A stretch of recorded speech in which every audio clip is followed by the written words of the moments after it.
All right. Topic of this workshop is on steps 1, 2, and 3, and we're lucky enough to have Amy and Bobby share today, and we'll start with Bobby. My name's Bobby, and I'm an addict, and it's good to be here with y'all today. And Santa really had me going over there. I've been working on coming here. I love coming to the convention. I love speaking. I love participating in Narcotics Anonymous. I've been serving Narcotics Anonymous for about 15 years, and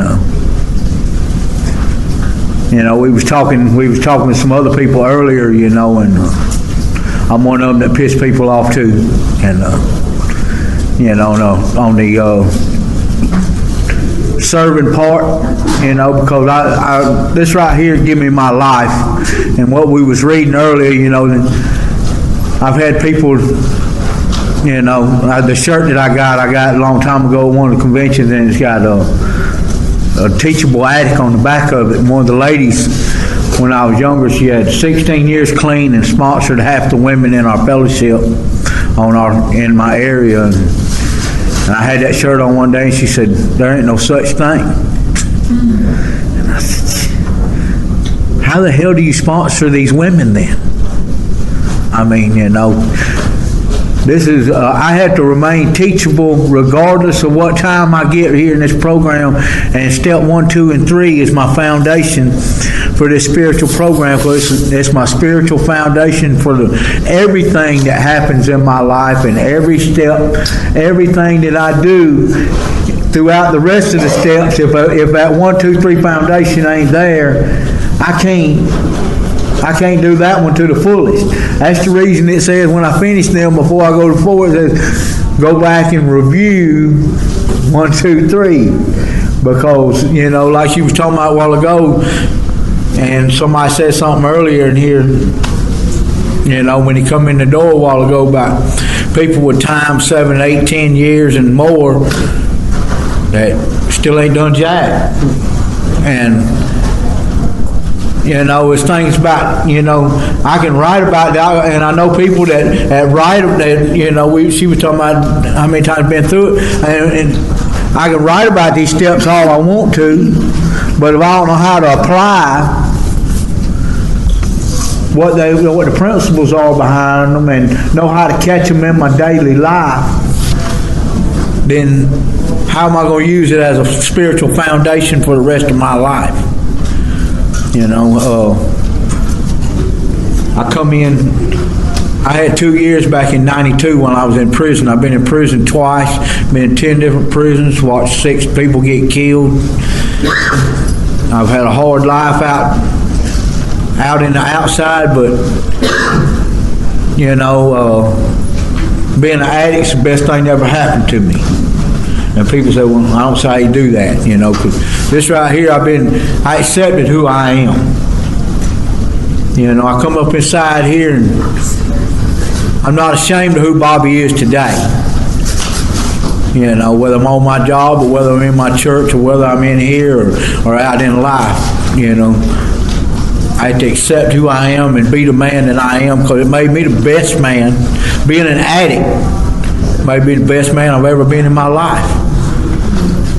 Because we was talking in the hospitality room a while ago, and one of the women was talking about, well, I don't know why all these men keep calling all these women whores. That's the way I was in my whole life.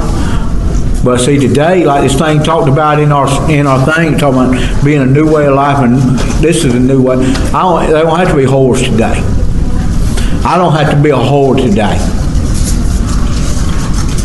Today I put that foundation in place, and I admit that I was powerless over my addiction. I can't do drugs no more. But see, today I had to take it to another level, because it's not just about the dope today either. Because I know anything can be dope today to me. The last time I relapsed, my ex-fiancée showed me that. Because she was dope. But This way of life right here taught me how to stand up, see somewhere in that second part that talks about being mad, my life become unmanageable. I get a chance to look at it. I surrendered to this way of life 16 years ago when I come out of prison. And I've been fighting for a new way of life ever since. And, I know some people say we get time, it should be easier. It's hard. Still hard today, but I say I got a foundation I get to stand on to where I don't have to go back to where I was when it does get hard. Because I was talking about Sandra got me a while ago when she went to talk about her grandson. Her grandson, because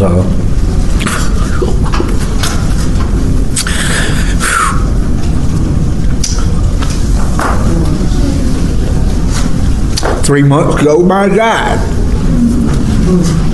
in my arms, but I know where she's at, and I don't have to go back.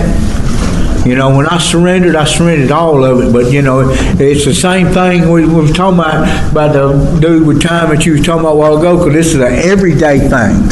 I have to surrender from the first step every day of my life. For the rest of my life, I'm an addict. I changed who I am, but I'm still him. She was talking about keeping somebody in a cage. Old Bobby's still here. I don't have to let him play today. I can surrender and accept who Bobby is and be the best Bobby I can be. And then add in step 2 to it and return me to sanity, which is in our book it talks about it's an everyday thing for the rest of my life. I'm being restored, and you don't restore me all at once. It's till the day I die. I keep walking that one. And that was saying, I don't have to go back and I don't have to call women that. One of the women in my church, they get on to me because I say ma'am a lot. Young or old, and they get offensive about it. Oh, do I look old to you? Well, ma'am, I call everybody ma'am. I teach my daughter to say ma'am. I teach my son to say ma'am. And ma'am, I used to call women by different names, but I kind of prefer ma'am, but I'll call you whichever one you tell me to call you. Which one you want me to call you? This way of life right here changed my life into somebody I ain't never been. I ain't never been a good Bobby. I remember when I did my step work, when I started there, I remember 6 years old, tricking the lady at the store. My buddy needs to get, my mama needs something off the top shelf. While you're getting that, we still into cigarettes. I'm an addict. I've been an addict long before I used dope, but I admitted that in my first step, and I stand on who I am. I know who I am today. That's why I need to sure up that 1, 2, 3 every day, and stand on that. And you'll have people say, well, that's not all of it. Yeah, but without it, I can't stand. Every day I look at Bobby in a new light. That's that returning to sanity about being the real person that my God meant me to be. And step I turn my will, my life over to Him. The best decision I ever made. I made it before, like she was talking about. I made it when I was in prison. I ain't doing that dope no more when I get out. But the same day I got out, I was high.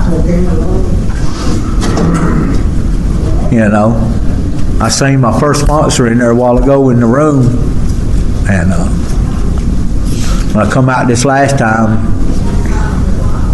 he was going to be my sponsor. He was the only male in the thing, so naturally I had to get him. 3 weeks later, he said, "You're fired. You ain't gonna do nothing."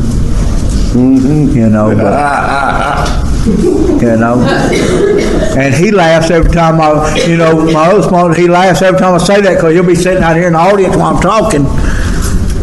And it might be bad to somebody else, but that's what give me my kick to make me want to do something. I had to go somebody else because he didn't want nothing else to do with me. But, sometimes we have to have a nudge along by the people inside here now. He's 27, 28 years clean now, and he's still a part of my story, and I love him for telling me, "You're fired, Bobby. What are you going to do? When are you going to surrender?" So one number of women left in my group, and they all had time. Every time I come in every week, they give me another white chip and give me another hug. Just keep coming back. One of my chairmen, one time at my area, he said he married one of the women that was in my group, and I'm 7, 8 years clean, but every time I hug her, I hug. You don't want a hug, don't come to me. I don't want no wing on, but I hugged her, and I hugged her tight, and he said, and he's my chair in my area, and he said, "Bobby, you're hugging my wife too." I said, "Might need to work the steps on that, Lou." I said, "She was one of the 6 women that saved my life. And when I see her, I'm going to hug her." About 3 months later, he come back. He said, "You can hug my wife, Bobby." But see, I don't play. I surrender. Every bit of my life right here, man, is this. You're talking about getting hard.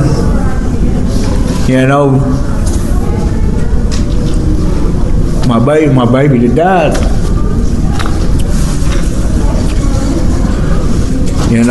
I'm able to do things today that old drug addict Bobby couldn't do. Because I surrendered this way of life. I got honest. Last time I relapsed, almost 12 years ago, I relapsed with that ex-fiancée that cheated on me with 2 men inside the rooms.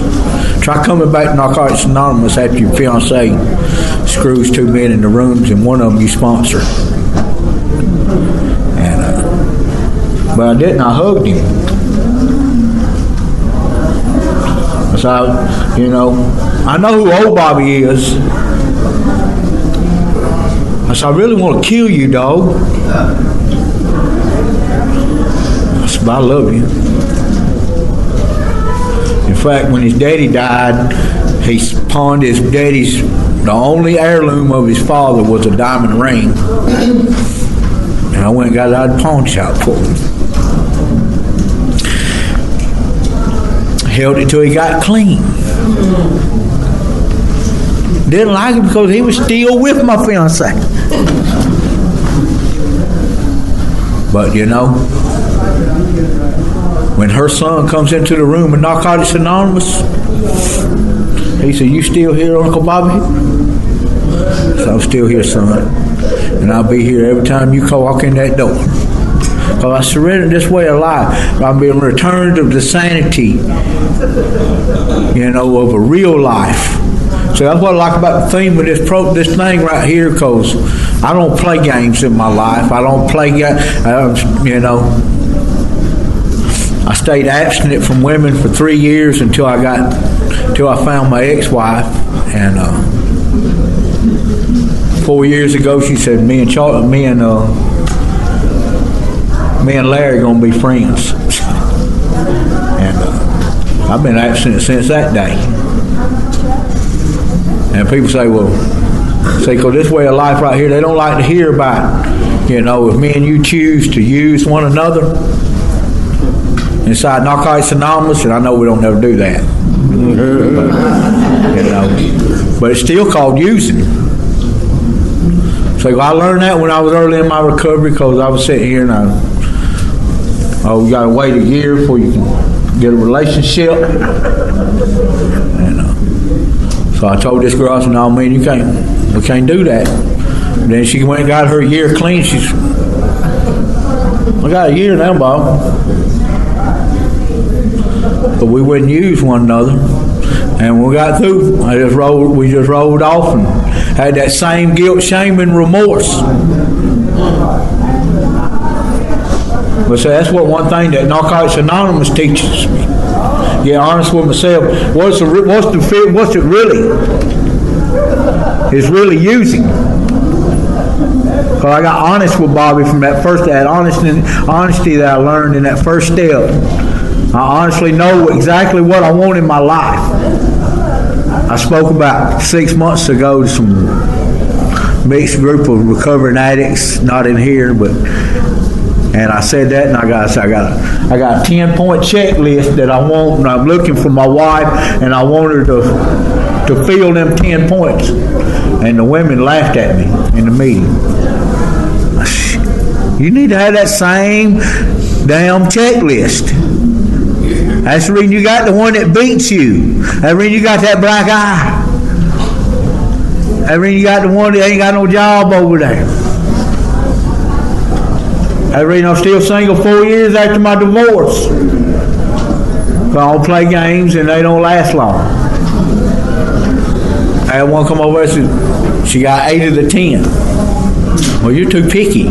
No. I don't want to know that says me and Larry going to be friends. I don't want it for the rest of my life. You know, I've been restored to sanctity. I know exactly what I want in my life. I mean, if you come inside here and only play part of this thing and don't get step 1, 2, and 3, then I ain't got nothing to stand on. Go try to have a marriage and don't have nothing to stand on and see how long it lasts you. I don't want another relapse. You know? Because I used her that day and I bought me a 50 and I done about half of it and I used her and I looked over at that dope and I looked at her and I looked at that dope and I looked at her and I said, I want neither damn one. You know? And I ain't went back since. It's been almost 12 years. You know, this way of life, right? I have people share behind me when I share that thing about to be an abstinent thing. My boys that I teach in youth detention, you know, I'm an ex-convict. I'm allowed, I can do that. I talk to somebody about new choices in life because that first part, that powerless, I was powerless when I admitted it. Today I got a power of choice. You have people today inside the room say, I'm still powerless. Not once I admit it. I have a power of choice about who I am, where I want to do, what I want in my life, who I allow in my life. My ex-wife, before we got married, the night before the girls was going out, me and the girls are going to go get drunk tonight. I'm going to come home and put that woo-woo on you. I said, no, you ain't. I said, I don't have sex with drunk women. I said, because you ain't going to like me when I get when I taste it on your lips, you ain't going to like the Bobby that comes out. Because somewhere shortly I'm going to want your sister and your cousin and all your girlfriends and everything else because that's who he is. You know? I don't play today. When you stand on these principles, like she was talking about a while ago, when I stand on these principles and do the right thing, I can find that life that we're talking about in that thing that is in a new way of life right here. I love that journey book, man. It don't matter where you're at in your life in recovery, it's going to take you to a deeper level. And so that's what Narcotics Anonymous is about anyway. I should be wanting to go to another level. Every time I go, you was talking about going back through the steps a while ago. Every time I go back through, I go to another level. Every time I go back to step 1, I find a deeper surrender, a deeper honesty. That same one I was talking about hugging, she had 10 years clean. He told me, he said, some people don't like it. She said, we talk about honesty and we'll be sharing about it. And she said, that's not there's different things. That's a different kind of honesty. Well, see, people don't ask me to sponsor them because I make you do dictionary work or write about it or journal about it. Well, when I look up the definition of honesty, it only had, a lot of them will have 6 or 7 different things on each one. Honesty only has one. She said, well, that's cash register honesty. I said, don't say that in the book. There's honesty and there's dishonesty. A white lie is still a damn lie. And we don't want to hear it. I want to be honest about who Bobby is today, where he stands at. See, because I still got a lot of things I want to do. You know, one of the newcomers I asked to come to the meeting today, I watch people get somebody in their life all the time, and I'm sitting here with time walking through this thing because I want that one thing. And I watch people get relationships, this and over, everything flourishing. I said, well, I'm getting all this time, why can't I get it? When it gets time, when Bobby works out and he keeps working that foundation and keeps smoothing that foundation, because every morning when I get up, I got to do 1, 2, 3 when I get up. You know, I fail that sometimes. I want to be a better man today than I was yesterday. But when I don't get up and I get focused in the morning time, it don't happen. But when I get up in the morning time and make a resurrender to what I want, the way of life that I want to have, then open my books up and get some more sanity to my life, and then go over on my knees and turn my will of my life back over to Him again, then I can have a productive day. And it don't mean everything's going to go my way that day, because most of the time it's not. But see, that's when it opens the door for the other steps to come in and start doing the maintenance later in the day. But I need to start my day every day with a 1, 2, 3 basics of this way of life. You know, I've been just come off my 4th mission trip. People told me, "You're not an addict no more, Bobby." I said, "Really?"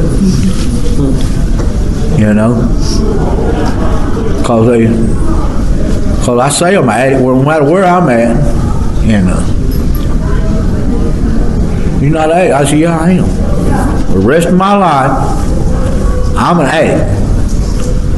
But once you come over here, you're not." I said, "Yeah, I am. That's what give me you. That's what give me my little girl that just graduated." You know, she was talking about her mom, man. I come out of prison 16 years ago. I robbed my mama before I went to prison. I don't know about y'all. And she only had one leg. Take all your food stamps, all your money. I didn't leave her nothing. I made them lock me up. That's the best thing that ever happened to me was going to prison. Best thing that ever happened to me was being an addict. People say, "Man, you stupid." It gives me an advantage over the everyday worldly people out there. You know, 'cause I get a chance to, when I get them right there to open up my life with that step 1, 2, 3, open up all 12 of them for me to be where I am.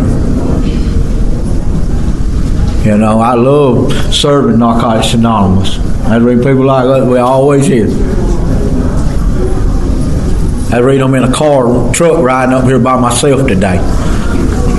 Or you offer it to 10 or 12 people and nobody won't do nothing. Nobody ever want a free trip to a convention. You know, Jim W. brought me to my first convention in Atlanta. I took him to his last one 2 years ago. He died 25 years clean. He helped write that right there. Was in on it. You know, that's the people I surrender. I put them in my life.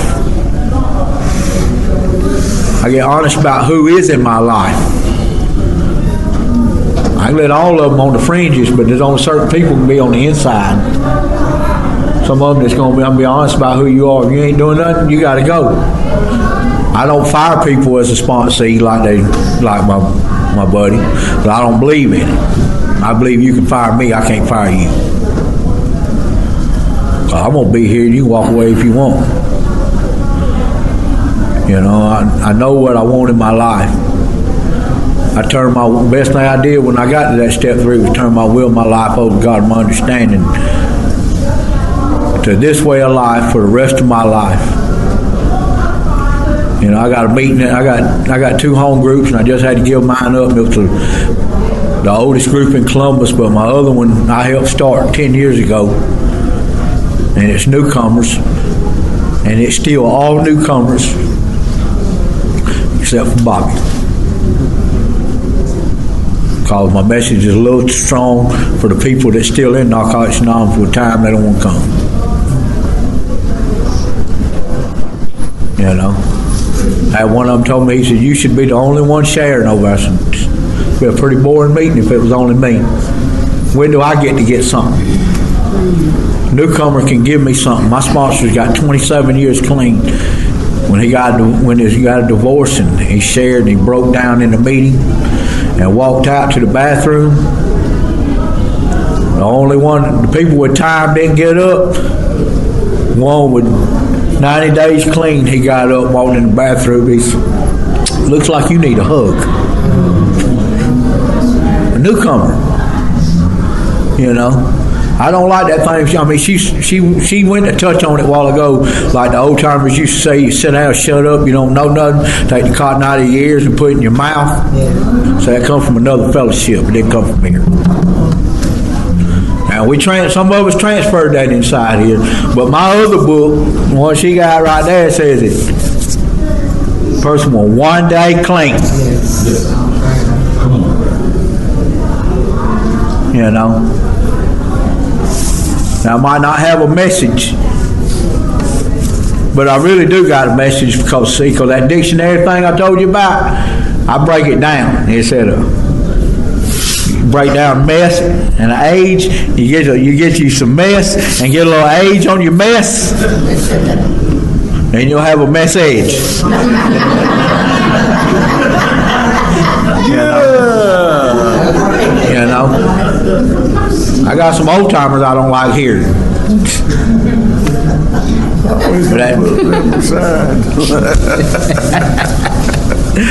But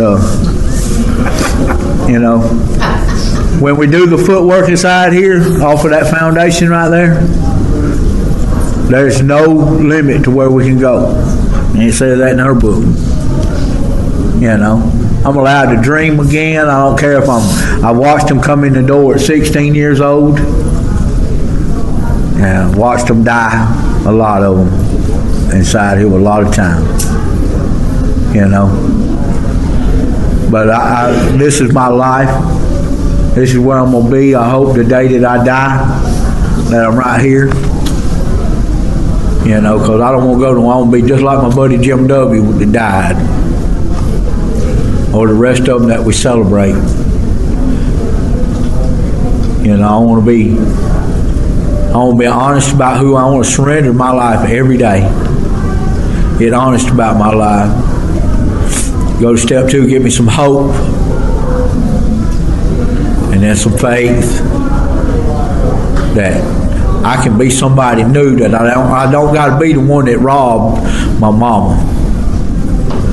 You know. I don't want to be the one that busted my buddy in the head after me and him got through smoking one so I could take the rest. You know? I don't want to be the one that walked away from my 7-year-old daughter to go to prison for an empty bag for 3 years, day for day. I want to be the one that come back out with my other little girl and I raised her from the time she was 3 by myself till she graduated last year. You know, it's because we got a solid foundation with them that we can move forward in our lives. We can have anything we want as long as we work for it. Because they don't like to hear that. That 1, 2, 3, that's my same thing as my getting up in the morning time, doing my prayer, my meditation, and reading and writing in my journal and in my other book before I leave, regardless of what happens. When I don't, my life don't turn out too good. Then I got to share about my ass being on fire. But I ain't got, it still gets on fire today. But see, I got a program that lets me right then. You can call your sponsor. He ain't there, call somebody else. So I ain't got no problem because my phone's full. What time? Yeah. You all right? Okay. No. All right, but I love y'all, and I hope that that each and every person inside here, no matter how much time you got, because there is no little thing on where you got one day or 30 years. Because my first year here, I had a woman with 22 years clean was found over in the bathroom with a rig in her arm, 22 years clean. This disease does not discriminate. I watched 6 other people die my first year clean. I'm not going nowhere. I don't want to shoot no more. I don't want to do nothing. I don't want to get that beer can back on me again. She was talking about. I want to be, she was talking about that productive member of society. I'm a 2-time ex-convict, been in 10 different prisons. I've done everything there is. But today I am a productive member of society. I took my daughter to court. I'm going to be quiet. I took my daughter to court the other day. The same people that done me. I helped start drug court in my area. I worked with the probation parole office. I've been doing H&I for 15 years. I've been going into prisons. I helped start the oven over there, and I went up in the thing the other day, and I was sitting out in the chair in the courtroom and with my daughter, and the district attorney looked over and said, "Bob, what are you doing here?" Court starting, they finna call up the first one. My daughter's on the bottom of the docket. The judge don't know me from Adam's house. He's new. He said, "Hold up, Judge." He said, "Mr. Brown needs to come up front. He needs to get his stuff done with his daughter. He needs to go back to work." And the judge is sitting there looking at him. Who the hell is Mr. Brown? So he starts spitting stuff out to him, and he still don't know nothing even after he says it. And he said, "Okay." And my daughter said, "Damn, Daddy."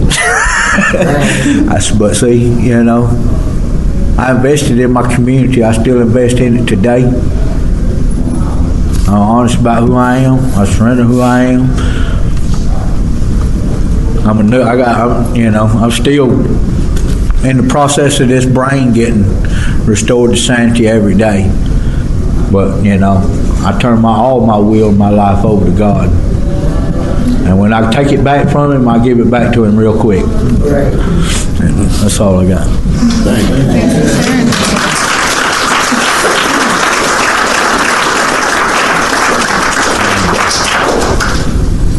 I'm Amy. I'm an addict. Hey, Amy. I didn't know if he was going to introduce me or not. Ladies and gentlemen, Amy. Thank you. Oh, sorry. I'm so nervous. I was looking at this thing when he started talking, thinking what else is going on between 3:30 and 5, because I was like, there probably won't be that many people that come in here because there's, this going on and this going on. There's people standing up, so it's a lot of people, and I'm not really a public speaker, but I just need to remind myself out loud that I'm in a room full of recovering addicts, and we all have the same last name, and this is just my experience. My disease likes to tell me that that I'm going to mess up, or that it's not going to be good enough. The perfectionist comes out in me, when I go to share, and then every time I'm done sharing in a meeting, I'm like, what did I just say? Did that, like, I'll remember that I started a couple thoughts, and I'm like, I didn't even finish those thoughts. But, I always say what my higher power wants me to say, because I always pray before I do. So I'm so grateful to be here. This convention for me was right on time.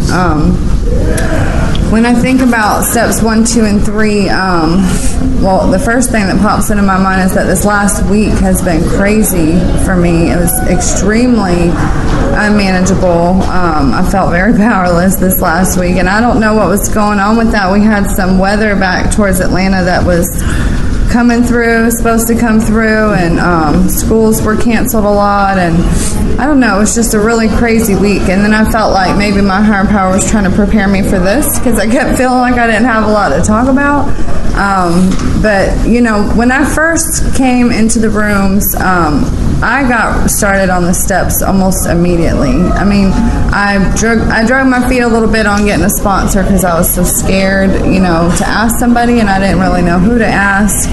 But I mentioned smoking a cigarette outside one of the meetings to this girl. She said, "So do you have a sponsor?" And I said, "No, I was thinking about maybe this person or this person." And so she took me over to one of the people I said and was like, she wanted to ask you something. So I was like, oh. So I got a sponsor that night, and I started working the steps. Probably I had like 2 or 3 weeks clean. The first step, we admitted that we were powerless over our addiction, that our lives had become unmanageable, was not difficult for me to work, because when I got to these rooms, my life was extremely unmanageable. You know, I have sponsored some girls through the short time that I've been here that it's hard for them to see some of that stuff, and you know, I'm grateful that when I got here, I could see a lot of it, because you know, coming into these rooms, growing up, I never, you know, dreamed that I would be an addict, you know, but I always remember saying, I'm never going to do this, I'm never going to do that, and all of the things that I put the never on, I ended up doing. And one of the biggest things that I let myself down with was when I said that, you know, if I could just have kids, if I could just get pregnant one day with somebody, my whole life would turn around, you know. I wouldn't be making any of these stupid decisions. I wouldn't be having to go through a lot of this stuff. Well, I got pregnant one day, and I didn't stop using. I didn't stop using through the second pregnancy either. And that was rough. That was rough. I think that I guilted and shamed myself so much from that I got into using even heavier. And when I worked that first step, I remember just breaking down, writing that on there, because I had, at the time I came in, a 2.5-year-old and a 6-month-old. And the 2.5-year-old, we looked back on some videos when I had gotten a couple years clean, and it was just like, you know, I mean, the people that I had always judged, that was me. And he was running around to different family members at my parents' house to get fed, and, you know, running around in the same diaper all day. And it was tough. It was tough to look at that, but I knew what it was at the time. I knew what it was. And when I got here, I remember people picking up a 30-day key tag, and I was like, I mean, my jaw almost hit the floor, like, for real? Because I didn't know that was possible, and that's why I kept using for so long.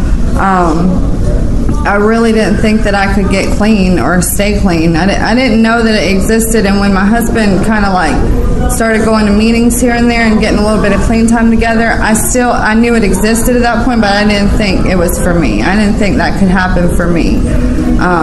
Using had not been fun the last 2 or 3 years that I was using. It quit being fun long before I got clean. It was more like a chore. You know, I remember my husband would ask me to go to meetings with him, and I would just say, you know, I'm not going to be able to be a mom. Like, I'm not, and I wasn't at the time anyway. You know, I really wasn't. But I thought, you know, I'm never going to be able to have the energy that I need. I'm never going to be able to get out. And I was so scared to get clean because I had never experienced an adult life clean. I mean, I started experimenting with different things when I was, I don't know, like 11. I started using a little bit more heavy when I was 14, but by the time I was 16 to like, I don't know, 26, that whole period in my life was just gone from using. And so I was scared, you know. When I got here and I saw that it worked, and I saw that very quickly that it worked. I mean, I saw it working for other people. I didn't necessarily believe that it was going to work for me right away, but I had a little bit of hope. And when I started working the steps, which, by the way, if somebody does not know or does not believe it, the steps are the solution, period. I mean, I don't understand, and I don't know. If I do offend somebody, I'm sorry. I don't like to offend people. I try to be careful, but, I don't understand how people can come in the rooms and not work the steps. I really don't. I know that we all work them at our own pace, and for me personally, I have sat on a step for a while, sometimes out of laziness. Sometimes, I feel like my higher power was showing me things along the way that I needed before I could work the step, So this is no judgment, but I just don't understand how people come in and stay clean for a couple years at a time and don't even pick up a step working guide and have no desire to work the steps. Because for me, man, that is where the growth has come. I have a wonderful, wonderful sponsor that has guided me through the steps, and that's a really good example. Some people say their sponsor is just only to guide them through the steps. I'm grateful that that's not all my sponsor is, because she has taught me how to be more of a lady, more of a wife, more of a good mother, more of a spiritual, productive member of society.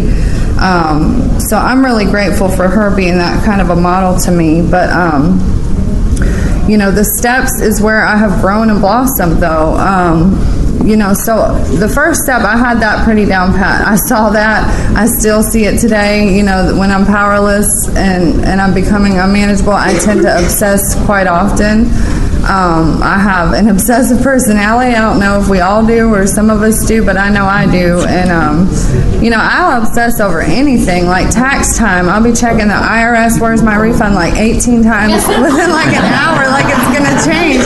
And they post on there, like this is only updated once a day, usually overnight. And I'll be checking it like 8 o'clock, 8:20, like 9:04. So it's so crazy to me, because I was telling one of the girls that I sponsor yesterday that, we had this weather coming in, and I don't know what I thought. I think the child in me wanted some snow days so that we could just all be in the house. But then too, I'm like, well, my child, his school's been canceled a lot, so I need to know about that. But I'm checking when the storm shifted over Atlanta a little bit, over my area, and I was checking it, and I just couldn't accept the fact that it had shifted, because I wanted us to still get 4 or 5 inches of snow, and we just got a little bit of dust. So I'm just checking it after it's gone, the storm is gone, and I'm still checking the Weather Channel. This is this last week, and I'm that is where for me today, the unmanageability sets in, and I have to realize when I'm powerless today, because I am over a lot of things, not over my recovery, and not over, if I go out and use, that's a choice for me. I'm not powerless over that, but I am powerless over my dad being in active addiction, which has been really hard to deal with. I'll just touch on that for a quick second. I've never seen him clean my whole life, and then he went to a treatment center in Moultrie a few months back, and it was so exciting because I'd never seen that side of him before. He was wanting to help people and wanting to, he wasn't wanting to help himself so much, and I knew it was going to end soon. But he left there, and we were starting to develop a relationship. We had a relationship before, but it was not healthy. It was using together relationship. That's all it's been, really. So when he left there, he really started spiraling out of control, and my mom's been gone from him for 2 years now, and now his house is going into foreclosure, and so I had to cut that off again. And that's when I really have to hit my knees and understand that I'm an addict. I know how this disease works, and my husband will tell me you already know what he's going through. It's not personal. It's just that's the way he's choosing to live. And it's tough, though. It's really tough, and I have to sit back and realize I am so powerless over that, because I will get in this mode and depressed and obsessive and all of these things and start treating the people around me like crap, when I can't even do anything about that. All I can do is pray for him and worry about me, keep working on myself and keep doing what I need to do for my recovery. So the second and third steps, though, the second one, I remember the first time I did it was really hard for me to grasp. Not that there was a higher power, but I just didn't understand how to distinguish it from the third step, and I remember that being a big deal because I kept confusing them when I was working it the first time. But really all the second step is about is hope, because that first step leaves you when you're looking at the paper like, oh my gosh, like I'm this huge mess, like this chaotic person who does not even know how to wake up and do anything that normal people do. And there was just so much chaos in the first step. The second step is just to bring hope, to let you know that you don't have to live that way. That there's a power greater that can help restore your life, that can help you get on the right track. So that was great, that the hope that step inspired, because the first step is like, if you didn't know there was a second step, I don't know that we would keep coming back after the first step. So, but then the third step really is about faith. I was glad when Bobby brought that up, the hope and the faith, because it's a scary step. I've heard a lot of people share that I know I had issues, God issues when I got here. I was actually raised in a religious home, more so by my mother, but I had a lot of resentment, and so that step for me was a little bit scary. And still today I realize that I need to make the decision to turn things over, like situational. But I can't say after 4.5 years clean that I've fully turned anything over. I'm a control freak, and I'm like, I gotta have my hand in here somewhere, and that brings me a lot of pain. It really does. I get in a lot of pain over things like that. We'll be driving down the road, and my husband's like, "Can't you just let me drive? Like, I know where we're going." I just can't seem to take my hands out of anything. And for me, I have to get in a little bit of pain. And situationally, I do decide to turn my will over and my life over. I take it back a lot, but I'm okay with that today, because I know from what I've seen and heard from other recovering addicts that it's a process, just like everything else. And I'm not going to just surrender one day and say, that's the ultimate surrender. I'm never going to have to surrender again. And I really don't know that I have anything else to say. I'm really grateful to be here, and I'm grateful that I was able to be a part of this workshop. I've never done a workshop before, and my disease was really trying to get me not to do this workshop this last week. I don't know what I don't know. I just put myself up on this pedestal in my head, and I was like, I don't want to be that. But I had to tell myself, it's just a meeting, Amy. It's just a meeting. I've talked in a meeting enough. So I'm really grateful that I am here and at the convention also, and I'm really grateful that all of you are here. So thanks for letting me share.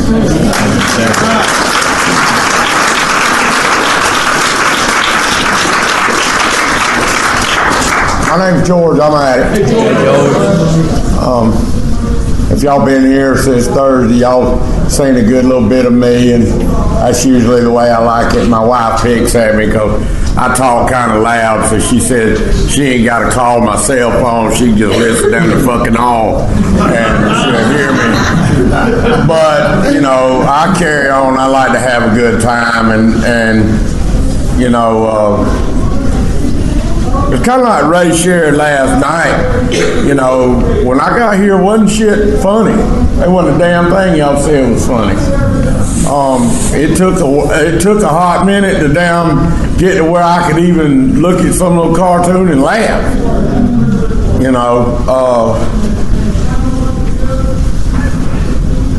We supposed to have somebody chair the workshop, and that gentleman didn't make it, and I didn't find out about 5 minutes ago, and then my buddy Bobby made it up, so I said, fuck it, I'm gonna sit in with him. But the best way I believe I've ever heard 1, 2, and 3 put was, I can't, he can, I think I'll let him.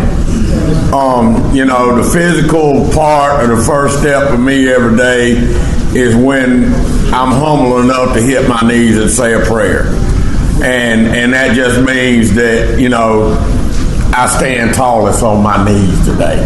Because, I played sports growing up. I've been a construction worker for years. You know, I want to consider myself this big macho man, but if y'all have seen me last year when my big ass was laying in the hospital, you probably say not so much. You know, and that first step, you know, and for today, it ain't about so much to using, because I got some tools. Today, it's, you know, I'm powerless over pork chops, and my biscuits have become unmanageable. But, and you know, it is, that was meant to be funny and get a response. But the sad part of it is I'm sitting here with 11 years clean, and I throwed cigarettes back down 63 days ago like it wasn't shit. But now if I go into McDonald's, instead of ordering the damn salad, I'm going to get a Big Mac and I'm going to get a medium fry. Yeah. You know, but anyway, you know, that's that flat book, the other flat book, for me, 1, 2, and 3, and the people that I got clean with, you know, thank God that was where I landed. Thank God it wasn't, I can't, he can, I think you let him, do you believe that? You know, you believe you got a problem? Yeah. Well, you know, would you like to return your life for sanity? Yeah. Well, can you turn it over to God? Sure. Okay, you ready for a 4th step? Bullshit. You know, you show me a newcomer that's ready to do a 4th step in a month clean, and I show you somebody that's probably gonna get high again. That's just my experience, you know, and I ain't telling nobody in this room you can't stay abstinent without using and not work the steps and not continue to live in abstinence. The quality of your clean time will be greatly reduced. You know, and I'm not telling you to do it my way, I'm telling you to do it the NA way. I'm the one that, you know, kind of bastardizes the process. Because I still got a filthy mouth, you know. Sometimes I don't always come off real nice. All y'all ain't gonna hear it that way. That's just like me. I was one of those addicts.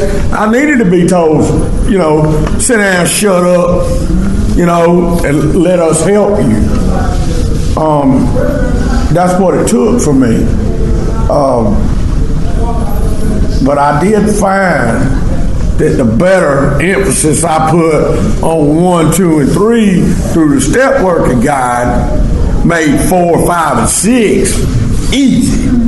I mean, I wasn't worried about a 4th step. I mean, my sponsor knew everything because I was honest through the flat book in the 1st step. You go through those 69 questions with all the bullet points, and you tell the truth, and look at either way it can be, the passive aggressive, because, you know, I know everybody else is in here for singing too loud in the choir, but for me, I'm an egomaniac with the inferiority complex. You know, one minute I'm ready to stomp your ass, the next minute I'm scared to death of you. You know, you figure out which minute it's going to be. You know, and you know the biggest thing in the world scares me, my wife and my mom. You know, the rest of y'all I ain't really scared of, you know. But and my mom would whoop my ass, that's true. But that's good.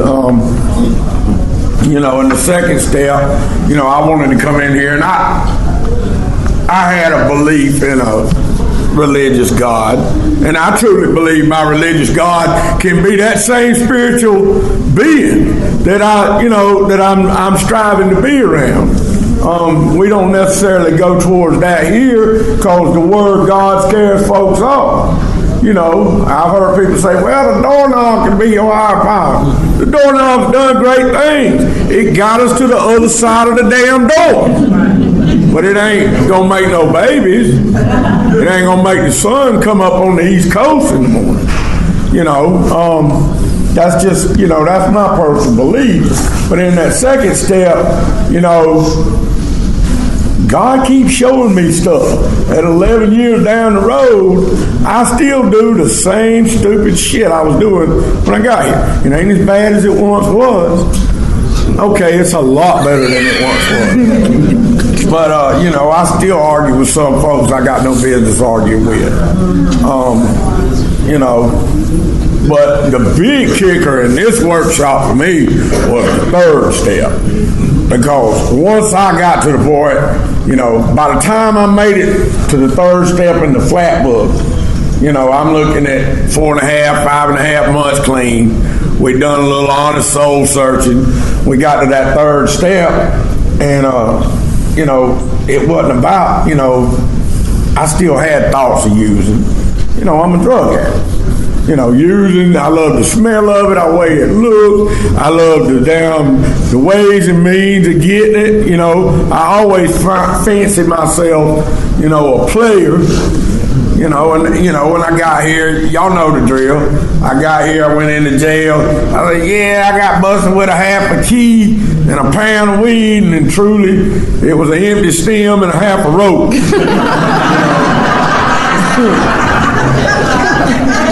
But once I got to step 3 the last time, and that's really all that matters, is the last time. Once I got to step 3 the last time, I realized I could turn the care and the, you know, of my children over, like I was really caring for them anyway. When I was, you know, stuck in the cut chasing another hit, you know, wasn't with them, mama. I wasn't bringing no groceries to the damn table, you know. I could turn my finances over, you know. The program, I've been to jail. I used for over 22 years. I've been to jail 35 times, you know. You know, up in the post office where they got America's Most Wanted and all that shit. Over there in the corner of my hometown, they got Town Dumbass, and that was me. You know, 'cause I never really got in trouble for anything truly serious, but I just kept going to jail, And the little you was talking about the district attorney knowing you. Hell, they all. My daddy's an attorney in the little town I grew up in. He's still an attorney. 75 years old. He's still practicing. You know, by the grace of God in this program, me and my daddy talk every day. You know, I talked to him yesterday in between workshops. I love you, Daddy. I'll talk to you tomorrow. You know, and we got a relationship today, but y'all gave me that shit. You know, the only thing I did was not put no dope in. And do what was suggested sometimes. You know, I don't do it all the time. But that third step, man, you know, to be able to, and I told you that about being locked up so many times because after being clean a little while, I was afforded the opportunity to get my state license in my trade. I'm an electrical contractor. Well, I always loved it. I went to the county. Now, if you go for a state license in Georgia, you have to get a background check. So I go to the little county where I live now, and the lady said, well, that'll be $8. And I'm like, damn, you know, all I got is $10. I handed her the $10. She said, okay, hang on just a minute.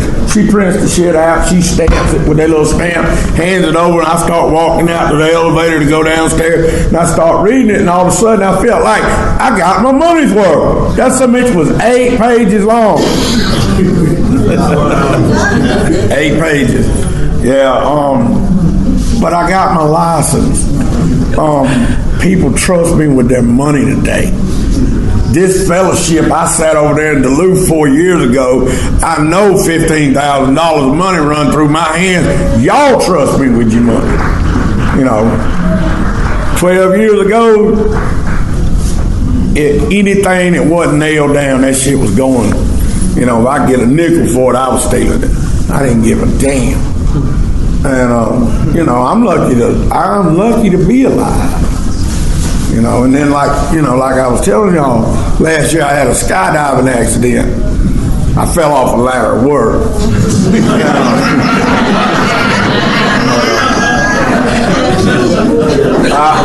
But I ended up in Gwinnett Medical over there with a broken pelvis and about 5 broken ribs.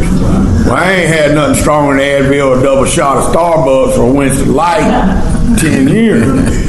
Well, you know, they give me all this medication and everything, put me out.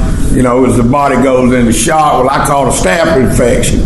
that probably put me back 30 or 40 days. Well, I almost died over that staph infection. And, and it's been a damn struggle. But, today I still got problems with my back since this. But, I take some Advil, I take some leave.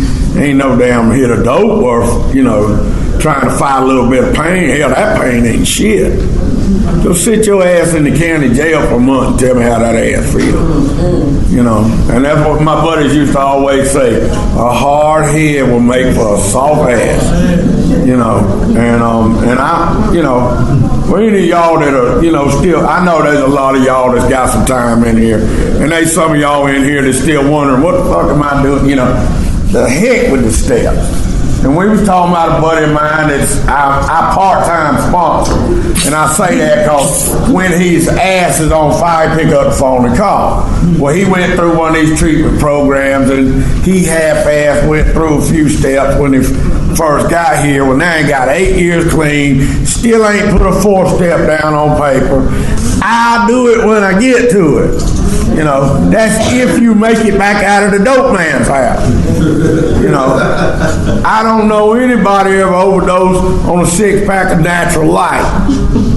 But if you be at it, if you did dope like I did, them motherfuckers bust their heart every day. And I mean, it's I gotta say that because,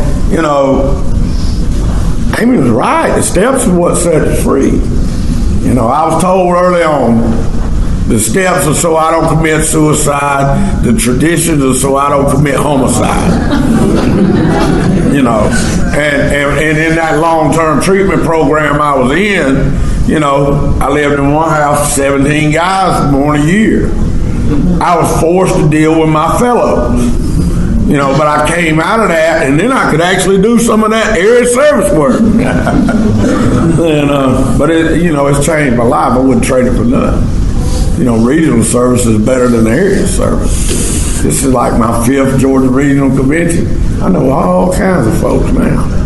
I got a bunch of damn phone numbers. And it's hilarious because it was a couple of years ago I was down and out about something or another, and I was pissed off. Something wasn't going my way right that minute, and I done got it in my head. I didn't want to talk to my sponsor. I didn't want to talk to you. I didn't want to talk to you. Y'all leave me the hell alone in the middle of the day and have nowhere to be and nothing to do. All of a sudden, this guy called me that's in recovery from Louisiana. Hey, how you doing? You doing all right? Yeah, I'm doing fine. And we almost hung up the phone. Because in my mind, I was ready to go use. Shit wasn't going the way I wanted it to. And I said, no, that's a damn lie.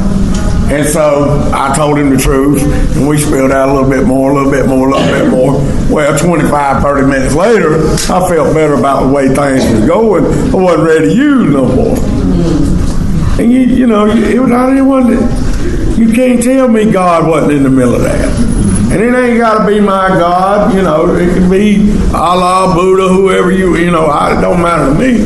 That's your business. But, the 12 steps have totally changed my life. And this is a service fellowship. They ain't no elevators, you gotta take the steps. At this time, if anyone else would care to share, feel free to come up here and please limit your sharing to 3 minutes so everybody else can get a chance.